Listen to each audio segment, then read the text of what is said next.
मेरे फौजी जवान भाइयों, मैं नया कृपाल सिंह, जनरल सेक्रेटरी साबका सैनिक संघर्ष कमेटी, पंजाब, हरियाणा, दिल्ली, उत्तर प्रदेश, मध्य प्रदेश। मैं आज आपके साथ एक आपको बात बताना चाहता हूं, जानकारी देना चाहता हूं। तो कृपा करके मेरी इस वीडियो को सुने, ध्यान से सुने और आगे की आगे शेयर करें, ताकि बहुत सारे जो जवान हैं जो जिनकी समझ में नहीं आ रहा कि क्या हो रहा है क्या नहीं हो रहा है, तो उनको जो है वो बात की समझ आए और वो आगे से समझदार हो पाए। तो भाइयों, हमने अपना पहले भी जो YouTube चैनल है हमारा साबका का, तो उस पर हमने वीडियो भी डाले थे OROP के लिए, एक रैंक एक पेंशन के लिए। तो उन पर हमने अपने नंबर वगैरह दिए हुए थे। तो मेरे पास तकरीबन रोज 100, 150, 200 फोन आते हैं कंटिन्यू डेली की कि सर OROP में क्या हो रहा है, क्या मिल रहा है, क्या नहीं मिल रहा है, कितना मिलेगा, कितना एरियर आएगा, पे फैक्टर बढ़ रहा है। तो उस सब के लिए जो है मैं आपको क्लियर करना चाहता हूं। तो आप थोड़ा ध्यान से उन बातों को सुनिए। आप एक रैंक एक पेंशन की बात कर रहे हैं, तो एक रैंक एक पेंशन की शुरुआत मैं आपको बताता हूं कि शुरुआत क्या है।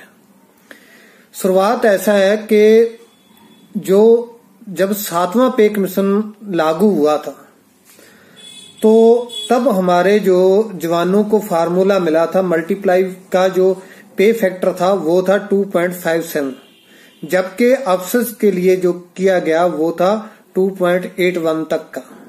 ठीक है जी, अभी इतनी बात आपको क्लियर हो गई। बहुत सारे हमारे जो जवान हैं वो ये बोलते हैं कि ये लोग झूठ बोल रहे हैं, अफसर्स के लिए 2.81 का फार्मूला जो लागू नहीं हुआ था। तो मैं आज आपको उसके बारे में भी विस्तार से जानकारी दूंगा और इसके बारे में ये बताऊंगा कि एक रैंक एक पेंशन में उसका क्या अंतर पड़ रहा है और उसको इस साजिश को कैसे सरकार द्वारा, सेना के उच्च अफसर द्वारा जो अंजाम दिया गया, जवानों का शोषण कैसे गुप्त तरीके से हो रहा है।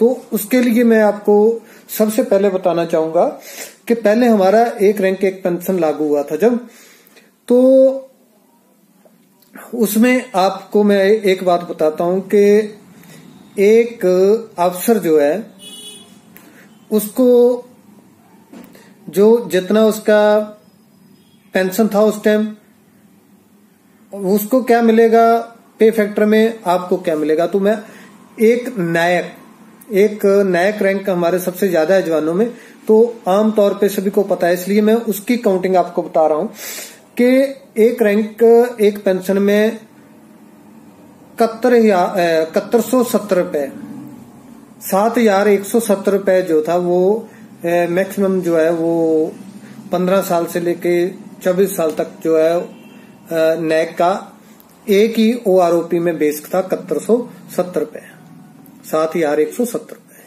अभी उसको 2.57 का मल्टीप्लाई फैक्टर जो है फार्मूला जो किया गया, तो उसका बेसिक हो गया 18,427 रुपए। अभी मैं आपको ये समझाना चाहता हूं कि अगर हम 7,170 रुपए जो नैक की बेसिक थी उसको 2.81 के साथ फार्मूले के साथ मल्टीप्लाई करते हैं, तो उसमें कितना अंतर पड़ेगा, 1,721 रुपए। 1,721 रुपए आपके ज्यादा होते, यानी कि आपकी जो एक जो नैक है उसको 20,148 रुपए मिलते हैं।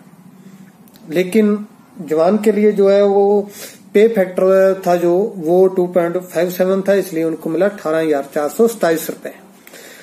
अभी अफसर्स के लिए 2.81 का जो फार्मूला जो अप्लाई किया गया, जो लागू किया गया, वो कैसे किया गया, उसके लिए क्या इनका साजिश थी, जो इन्होंने गुप्त तरीका अपनाया, वो था ये कि जो ऑन सर्विस वाले थे, जो सर्विस कर रहे थे, उनके लिए 2.81 तक का जो फार्मूला वो अपनाया गया, पेंशनर के लिए नहीं। जहां पे एक बात और क्लियर करना चाहता हूं कि पेंशनर के लिए नहीं, सिर्फ जो ऑन सर्विस जो ड्यूटी कर रहे थे उनको, जो उन अफसर्स को 2.81 का फार्मूला दिया गया।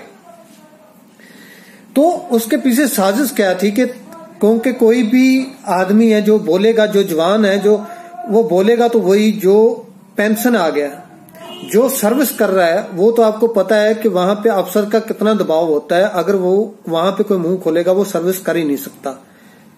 तो इसलिए क्या किया गया, जो सर्विस पर्सन थे ऑफिसर्स, उनके लिए 2.81 का फार्मूला अपनाया गया, पेंशनर के लिए नहीं। और सबसे जहां पे एक बात और देखिए, जिस सांप से ज्यादा जहरीले और लोमड़ी से ज्यादा तेज होते हैं ये अफसर, इनका दिमाग देखिए। सभी को मालूम था कि ऑन सर्विस वालों को 2.81 का दिया गया है, अफसर जो पेंशनर है उनको 2.57 का ही दिया गया है। लेकिन किसी अफसर ने इसके लिए आवाज नहीं उठाई, किसी ने ये नहीं बोला कि हमें भी सर्विस पर्सन के बराबर जो है 2.81 का फार्मूला दिया जाए, क्योंकि अफसर्स को मालूम था, इनको सभी को एक मशवरा था, इनकी एक राय थी, पूरे इंडिया के अफसर्स ने जो है मीटिंग करके इनका फार्मूला था कि जवानों से इसको छुपा के लागू करवाया जाए, उनको पता नहीं चले, उनको पता था 1-1.5 साल के बाद जो है एक रैंक एक पेंशन लागू होगा, तब हमें, क्योंकि जो अफसर नया पेंशन आएगा उसी के बराबर हमें पेंशन मिलेगी, तो उनको 2.81 का फार्मूला होगा, तो हमें हमारे ऊपर भी 2.81 का फार्मूला लागू हो जाएगा। इसलिए इन्होंने उस टाइम पे किसी ने आवाज नहीं उठाई। आपको कहीं पे सुनने में नहीं मिला होगा कि किसी ने ये बोला हो कि हमारे ऊपर इतना फार्मूला लागू होना चाहिए था जो सर्विस पर्सन के लिए हुआ, नहीं हुआ। ये इसके लिए कोई अफसर नहीं बोला, इसलिए क्योंकि इनकी एक साजिश थी जवानों को गुमराह करना, जवानों का शोषण करना। उसके लिए इनकी एक साजिश थी कि भाई आपको 2.57 का मिला है तो हमें भी 2.57 का मिला है। हमने बहुत लोगों को बताते रहे, बहुत सारे जवानों को बताते रहे, लेकिन हमारे जवानों के आंखों पे पट्टी बंधी हुई है, जो चमचागिरी की, जिनको अपने साहब के अलावा कुछ और दिखाई नहीं देता, उनके अपने, उनका हक, उनका जो उनके हक बनते हैं उनको अफसर छीन रहे हैं, लेकिन उन्होंने आंख पे पट्टी बांध के अंधभक्त बन गए अफसर के। वो ये बात को सुनना ही पसंद नहीं करते कि ये क्या है क्या नहीं है।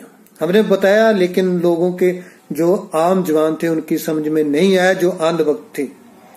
तो यहाँ पे मैं आपको बताया कि अगर एक नायक को 2.81 का फार्मूला मिलता तो तकरीबन 2000 उसकी बेसिक में अंतर पड़ता, उसको 2000 बेसिक ज्यादा पड़ती और उसके ऊपर डीए पड़ता।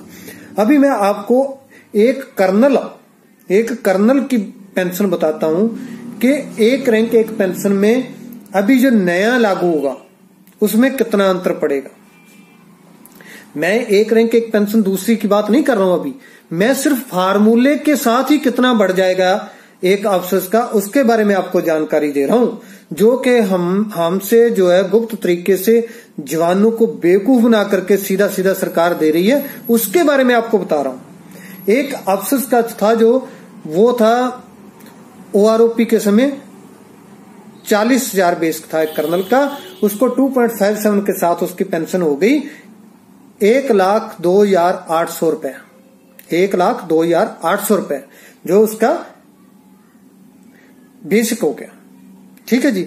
अभी उसके आगे क्या हुआ कि उनको 2.81 का फार्मूला दिया गया। तो अभी अगर हम उसी के हिसाब से जो है 40,000 को 2.81 के साथ मल्टीप्लाई करके देखें तो कितना होगा, उसको 1,12,400 रुपए उसका बेसिक बनेगा। उसका सिर्फ जो है एक रैंक एक पेंशन में सिर्फ पे फैक्टर जो 2.81 का फार्मूला था उसी के अंदर उसको 9,600 रुपए 9,600 रुपए उसका बेसिक में सिर्फ पे फैक्टर के साथ ही इतना अंतर पड़ जाएगा, जो हमें बेवकूफ बना करके उनको दे दिया गया। हमें 2.57 उसको 2.81, तो 9,600 रुपए वो दे दिया गया। अगर उसके ऊपर 17% डीए लगाया जाए तो ये तकरीबन 11,500 रुपया तो सीधा सीधा जो है उनको पे फैक्टर में ही हमसे छुपा के दे दिया गया। और हमारे अंधभक्त जो जवान है, जो चमचागिरी करने वाले हैं, वो आज भी अंधभक्त की पट्टी बांध करके उनकी समझ में नहीं आएगी ये बात कि इन्होंने कैसे हमसे छुपा के गुप्त तरीके से जो है वो पे फैक्टर में ही जितना आपका पेंशन है। हमारे बहुत सारे जवान जो अनवेल्ड आउट हैं और जो हमारी माएं बहनें जो विधवा हैं जिनके पति एक्सपायर हो गए हैं, उनका न्यूनतम जो है बेसिक 9,000 है। तो इनका 10,000 रुपए जो है वो सिर्फ पे फैक्टर में ही बढ़ जाएगा। तो मतलब जितना हम पेंशन ले रहे हैं टोटल, उतना इनका वैसे ही पे फैक्टर में ही बढ़ जाएगा और आप लोगों को मालूम भी नहीं चलेगा। और 10,000 ये हो गया और 4-5,000 नॉर्मली आप मान के चलिए, वैसे ही ये डिफरेंस निकाल देंगे। पहली बात तो इससे ज्यादा, तो इनका जो बेस की है एक रैंक एक पेंशन के अंदर 20 से 22,000 रुपया नॉर्मली बढ़ने वाला है ऑफिसर्स का। और आपका क्या मिलेगा? आपको मिलेगा 1,000 से ज्यादा किसी को मिलेगा 500 रुपए। 100 रुपए से बढ़कर के ज्यादा से ज्यादा 500 रुपए तक जवानों को एक रैंक एक पेंशन में बेनिफिट होगा, जो हमारी अब तक की कैलकुलेशन है। तो अभी जो अंधभक्त हैं, वो ऑफिसर्स के जो अंधभक्त हैं, वो आराम से इन बातों को सुन लें। अगर किसी को डाउट हो, किसी अफसर को डाउट हो, तो हमारा खुला चैलेंज है, ओपन चैलेंज है। कहीं पे भी हमारे साथ बहस कर सकते हैं। सरकारी डॉक्यूमेंट के आधार पे, सरकारी डॉक्यूमेंट के आधार बना करके वहां पे दिखा करके हमारे साथ डिबेट करें। अगर किसी अफसर ने माँ का दूध पिया है तो सामने आकर के बात करें हमारे साथ। हम फिर पहले भी चैलेंज करते रहे, आज भी चैलेंज कर रहे हैं कि अभी जो आने वाला एक रैंक एक पेंशन जिसकी आप वेट कर रहे हो जवानों, उसके बारे में बता रहा हूं कि कैसे वहां पे आपके साथ शोषण हो रहा है। लेकिन हमारे जो जवान है वो बोलेंगे नहीं, तो यहाँ पे आपको आवाज उठानी पड़ेगी। और दूसरी बात, जहां पे एक आपको बड़ा बदलाव जो होता हुआ नजर आ रहा है, उसके बारे में बात करना चाहूंगा, क्योंकि उसी से हमें अपना हक मिलेगा। अन्यथा आप ये सोचना छोड़ दो। जो लोग बार बार फोन करके पूछते हैं साहब कितना बढ़ जाएगा, साहब कितना एरिया मिलेगा, तो मैं उनको बता रहा चाहता हूं कि कुछ नहीं मिलने वाला है। आपको पता है, यही सरकार आपका जो है वो एक रैंक एक पेंशन बढ़ाएगी। जो सरकार ने DA-B जो जहां पे लागू होता था 1 महीना लेट अनाउंस किया है, तो वो आप खुद सोच लो, जो DA देने को तैयार नहीं थी, वो सरकार आपको एक रैंक एक पेंशन में क्या देने वाली है, उसके बारे में मैं आपको बता दूं कि इन्होंने DA लेट कर दिया था, 1.5 महीना अनाउंस करने में लेट कर दिया था। तो उसके बाद रेलवे और कुछ दूसरी यूनियन ने हड़ताल के लिए जो लेटर दिया था केंद्र सरकार को कि अगर आप DA अनाउंस नहीं करते हो तो हम हड़ताल पे जा रहे हैं। उसके बाद सरकार को जो है वो उन्होंने DA अनाउंस किया। 5% DA जो है वो केंद्र सरकार ने अपनी जेब से जो है वो अनाउंस नहीं किया है। ये महंगाई दर ली जाती है 5 शहरों के, और उसके जो अंक लिए जाते हैं महंगाई दर के, उसके आधार पे होती है। तो जहां पे ये भी स्पष्ट करना चाहता हूं कि कोई ये सोचे कि इस सरकार ने 5% इतना बढ़ा के दे दिया हमें, तो वो महंगाई की दर से बढ़ा है, उतना महंगाई भी बढ़ी है। तो इसलिए जो है आपको इस बार 5% महंगाई दर बढ़ी है।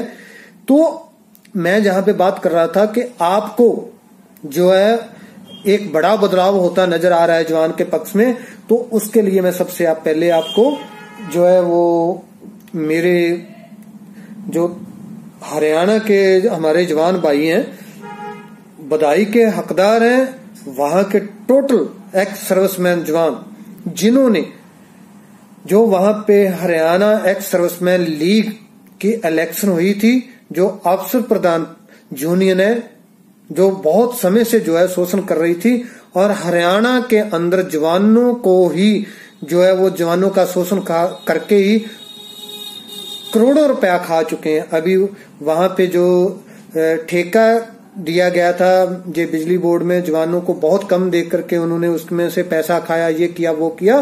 तो जो सब कुछ था वो लीग के माध्यम से हो रहा था। और इस बार हमारे जवानों ने हिम्मत दिखाया वहां पे, और इस बार इलेक्शन लड़ा और हमारे जवान वहां पे जीते और अफसर पूरे हार गए। तो ये एक बड़े बदलाव की निशानी है और हमारे जवान जहां पे बधाई के हकदार हैं, जिन्होंने इसमें बहुत बड़ा रोल जो है वो अदा किया है, जिन्होंने एक बड़ा बदलाव लाने की कोशिश की है। तो मैं आपको सबसे पहले उसके लिए बधाई देता हूं। मेरे खास करके हरियाणा वाले भाइयों, आपको सल्यूट है मेरी तरफ से, जिन्होंने इतनी बड़ी हिम्मत दिखाई है, जिन्होंने जो है वो अपना पक्ष रखा है जवानों का कि भाई अगर हम नीचे बैठ करके, वहां पे स्टेज के नीचे बैठ करके हम धरना लगा सकते हैं, घर से बाहर निकल सकते हैं, तो हम स्टेज के ऊपर चढ़ के स्टेज के ऊपर हम बोल भी सकते हैं और अपना वहां पे नेतृत्व भी कर सकते हैं। हमें आपके कंधे की जरूरत नहीं है, हम खुद अपना पक्ष रख सकते हैं सरकार के पास। तो ये बहुत बड़ी चीज है। तो इसके लिए जो है वो हमारे वहां पे एक जवान है कपिल देव सलानी और एक कैप्टन साहब थे, मैं उनको दिल से जो सल्यूट करता हूं, उनकी सराहना करता हूं कि उन्होंने बहुत बढ़िया काम किया, इतना हौसला दिखाया और वहां के जवानों ने जिन्होंने उनको जिताया उनका और भी ज्यादा आभार व्यक्त करता हूं। भाई आपने जो है वो अपना हक लेने के लिए अपने फेवर में वोट किया है, अपना अभी उसमें बच गया है जो वो है वहां का जो है अभी अध्यक्ष नियुक्त करना जो हरियाणा स्टेट का। तो भाइयों वहां पे भी आप लोग तगड़े होकर के सभी जो डेलीगेट्स हैं वो अपने किसी जवान को जो है वो नेतृत्व दो और ताकि आपकी जो है वो मांगे आगे उठें, क्योंकि अफसर आपके हक में कभी नहीं बोलने वाला, सीधी सी बात है। और यहाँ पे मैं आपके साथ ही अपने पंजाब के जो हमारे लोग हैं, जो हमारे पंजाब के जवान हैं, उनको भी जहाँ पे निवेदन करना चाहूंगा, उनको बताना चाहूंगा, क्योंकि जो पंजाब के अंदर भी इंडियन एक्स सर्विसमैन लीग की जो बहुत पुरानी लीग है, ये क्योंकि अंग्रेजों के समय से चली आ रही है, अंग्रेजों के द्वारा बनाई गई थी, तो इसलिए इनका बहुत मजबूत नेटवर्क है। लेकिन जहां पे पंजाब के लिए, पंजाबियों के लिए बहुत शर्मनाक जो काम ये है कि हमने यहाँ पे जब मैं पेंशन आया था तो हमने बात की थी कि हम जो है इसके प्रधानगी पद के लिए, डिस्ट्रिक्ट के लिए हम इलेक्शन लड़ना चाहते हैं। तो हमें जो है हमारे यहाँ के जो पहले वाइस प्रेसिडेंट वगैरह जो लीग के थे, जो जवान ही है तो जवान ही, ऑनररी कैप्टन वगैरह, लेकिन वो जवानों के विरोध में ही जाते हैं, उनके जितने भी कदम उठाते हैं वो जवानों के विरोध में ही होते हैं, क्योंकि उनके आंखों के ऊपर पट्टी बंधी हुई है वही अफसर की चमचागिरी की। तो उन्होंने हमें ये बताया था कि भाई आप नीचे तो किसी भी इलेक्शन में जो है वो लड़ सकते हो लीग का, लेकिन जो प्रेसिडेंट की जो है, चाहे वो डिस्ट्रिक्ट की हो चाहे स्टेट की हो, उसके लिए सिर्फ जो है वो अफसर ही नॉमिनेट हो सकते हैं, अफसर ही इलेक्शन लड़ सकता है, कोई जवान जो है वो इलेक्शन नहीं लड़ सकता प्रेसिडेंट की।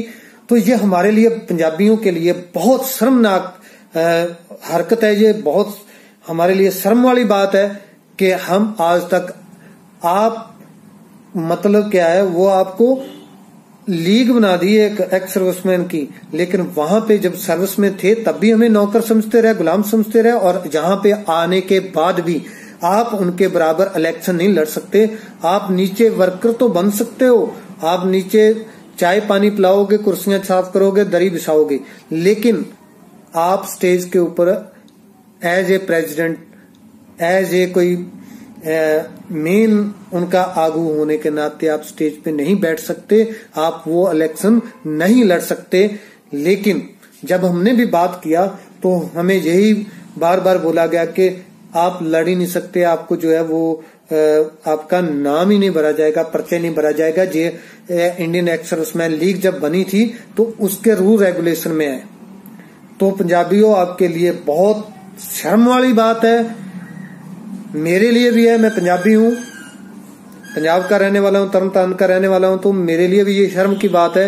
हालांकि हमने बहुत आवाज उठाई, जब से हम पेंशन आए हैं तब से हम जवानों के हक के लिए लड़ रहे हैं, लेकिन फिर भी हम वो बदलाव नहीं लेके आप ले सके, ना ला सके उसके लिए जो हमें लाना चाहिए था। तो अभी जो है पंजाबी भाइयों, आप तगड़े हो जाओ, आप ओनली आपके अंदर जो है इतना आपके अंदर दम है, आपके अंदर हिम्मत है कि आप नीचे नहीं, आप स्टेज के ऊपर बैठ के एज ए प्रेसिडेंट बैठ के आप फैसले ले सकते हो, जवानों के लिए कुछ अच्छा कर सकते हो। तो आगे जो इलेक्शन आएंगी अभी पंजाब में इंडियन एक्स सर्विसमैन लीग की, भाइयों अभी हर एक जगह से 2-2, 3-3 जवान जो है आपको एज ए प्रेसिडेंट इलेक्शन लड़नी है, डिस्ट्रिक्ट वाइज भी और नीचे भी ब्लॉक वाइज भी। आप सभी जो है कोई अफसर नहीं इलेक्शन में जीतना चाहिए, क्योंकि 98% 100 अगर 100 member Indian ex serviceman league का है तो उसमें 98 जवान मेंबर हैं और सिर्फ 2 अफसर हैं 100 के पीछे। तो अगर हम 98 हैं, 98 जवान हैं तो 100 के पीछे, 100 के पीछे हम 98 हैं, तो हम आराम से जो है इलेक्शन जीत सकते हैं सभी।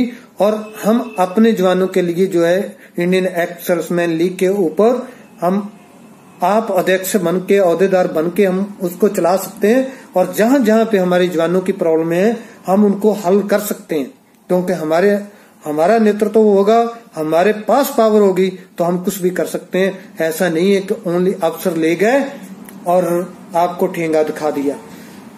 तो मैं आपको यहाँ पे जो है थोड़ी कड़वी बात है, लेकिन आपको ये बताना चाहता हूँ कि आप जो पुराने जो अंधभक्त हैं, जिन्होंने पट्टी बांध रखी है, अफसर की चमचागिरी की, अफसर के अंधभक्त हैं, उनकी मत सुनिए। आप उनकी मत सुनिए।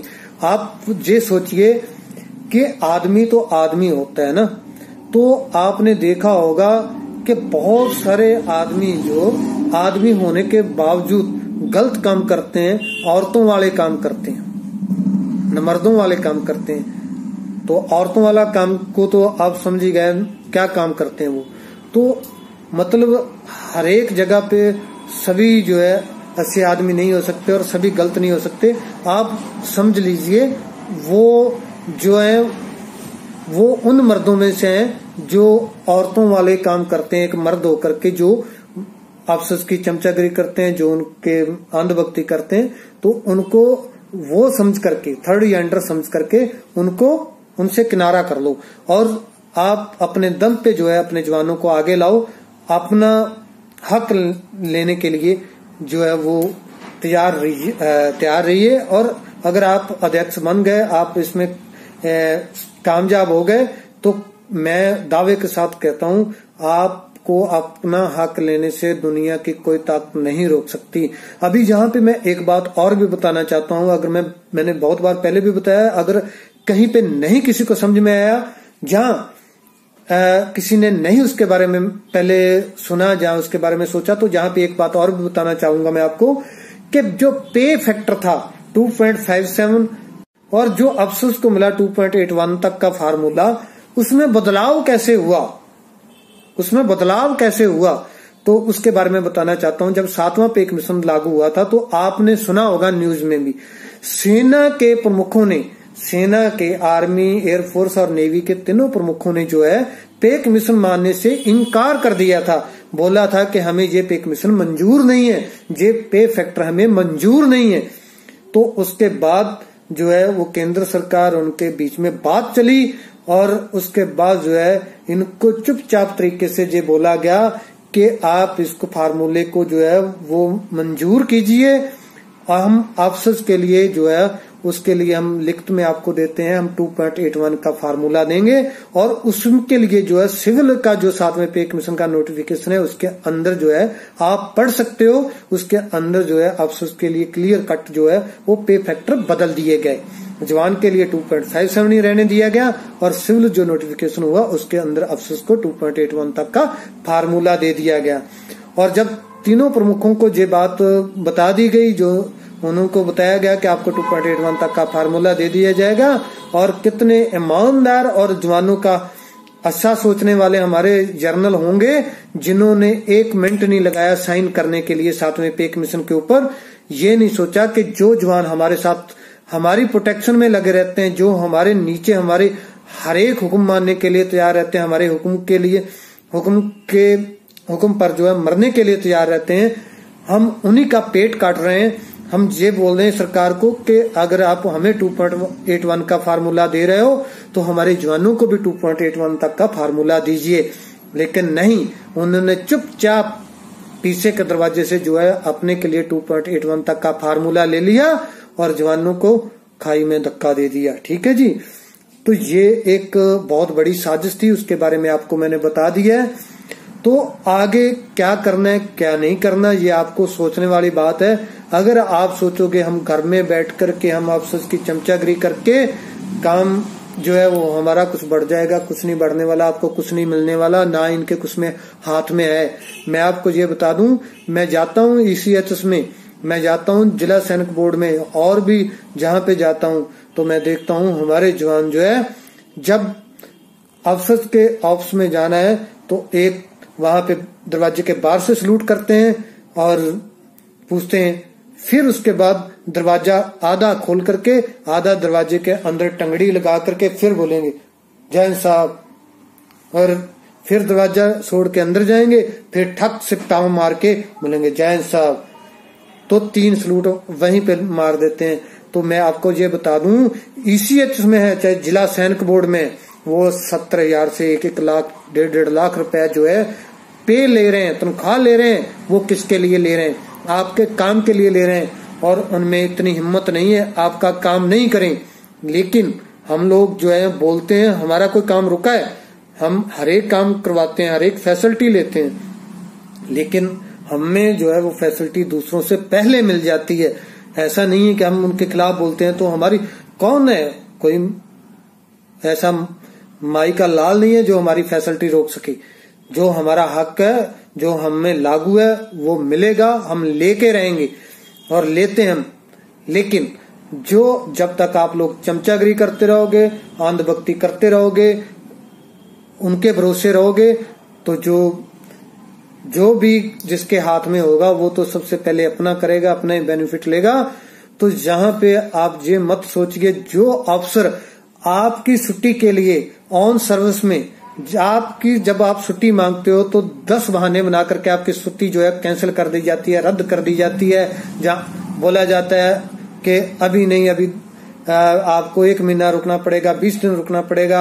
आपको रिजर्वेशन पे जो है वो आप ट्रेन में धक्के खाते आते हैं और आपको रिजर्वेशन तक का टाइम नहीं मिलता कि आपको कब वो छुट्टी देगा, कब रिजर्वेशन होगा। तो जब वहां पे इन्होंने हमारा नहीं सोचा, जब ऑन सर्विस पे आपका इन्होंने शोषण किया है, तो आप क्या सोचते हो जहां पे आकर के वो बदली हो गए, जहां पे तो और भी भूखे हो गए। इनका पेट भरने वाला नहीं है, इनका पेट कुएं से भी बड़ा है। तो जवानों, आपको बचते रहना है इनसे। बाकी आपकी मर्जी है। अगर किसी को जो किसी भी चीज की आदत पड़ जाती है ना, वो जो है वो मिटती नहीं है, वो खत्म नहीं होती। अगर आपको गिलास साफ करने की, बूट पॉलिश करने की आदत है, आपको सावजी करके दूसरों की बुराई करने की आदत है, आपको इन चीजों की अगर आदत है, गलत कामों की, तो मैंने पहले बोला था मर्दों में भी 3rd जेंडर होते हैं। जो जेंडर तो उनका मर्द का होता है, लेकिन काम औरतों वाले होते हैं। तो वैसे ही मतलब उसी कैटेगरी में वो जवान भी आते हैं। तो मैं आपको ये बोल रहा हूं, ये मैं आपसे निवेदन कर रहा हूं, आप हक से अपने हक मांगिए, ना कि आप रिक्वेस्ट करके मांगिए। आपके ऊपर कोई आपके ऊपर एहसान नहीं कर रहा, आप अपना खुद का हक ले रहे हो। तो इसलिए जो है मैंने आपको एक रैंक एक पेंशन के भी बारे में बता दिया है। ऑफिसर्स को नॉर्मल से नॉर्मल 20,000 रुपया बेसिक का बढ़ रहा है, और जब आएंगे टेबल लागू होंगे तब आप देख भी लेना, ग्राउंड पे भी देख लेना। लेकिन जवानों को जो मिलने वाला है वो भी मैंने बता दिया। इसलिए आपको बार बार ये चीजें सोचने की जरूरत नहीं है। बहुत सारे जवानों को एक और भी बीच में खबर आती है, YouTube देख करके कॉल करते हैं, साहब 3.68 का फार्मूला हो गया सर, 4 का फार्मूला लागू कर दिया मल्टीप्लाई का। ऐसा भाई कुछ नहीं होने वाला है। ऐसा होने वाला होता है, इतना सरकार सोचने वाली होती तो आपको भी 2.57 की जगह 2.81 का दे देती। आपको तो 30 वाला फार्मूला नहीं दे सके, जो पॉइंट 30 का नहीं दे पाए वो आपको। तो आप सोच रहे हो कि आपको 1.5 का 1.50 का मल्टीप्लाई फैक्ट्री आपके लिए बदल देंगे। किसी भ्रम में मत रहिए, जो है वो ये सपने लेना बंद कर दीजिए। ऐसा कुछ नहीं होने वाला है, ना कुछ होगा। मैं गारंटी के साथ आपको कह रहा हूं, ऐसा कुछ नहीं होने वाला। इसलिए चुपचाप अपने हक के लिए लड़ना सीखिए, एकत्र होइए और इंडियन एक्स सर्विसमैन लीग के जहां जहां पे जिस स्टेट में चुनाव हो रहे हैं वहां पे चुनाव लड़िए और अपना जो है नेतृत्व लेके आइए, अपने हकों के लिए बोलना सीखिए। तो बस इतना ही, बहुत लंबा वीडियो हो गया। थैंक यू, धन्यवाद, जय हिंद। सबका चैनल में आप सबका तहे दिल से स्वागत है। आप हमारे चैनल को सब्सक्राइब बटन दबाकर सब्सक्राइब कर सकते हैं। नोटिफिकेशन घंटी दबाने से आपको हर नए वीडियो की जानकारी YouTube ऐप पर तुरंत मिल जाएगी। पूर्व सैनिकों से संबंधित सही जानकारी प्राप्त करिए। YouTube के ऐप पर घंटी दबाइए और हमारे नए निराले वीडियोस का आनंद उठाइए।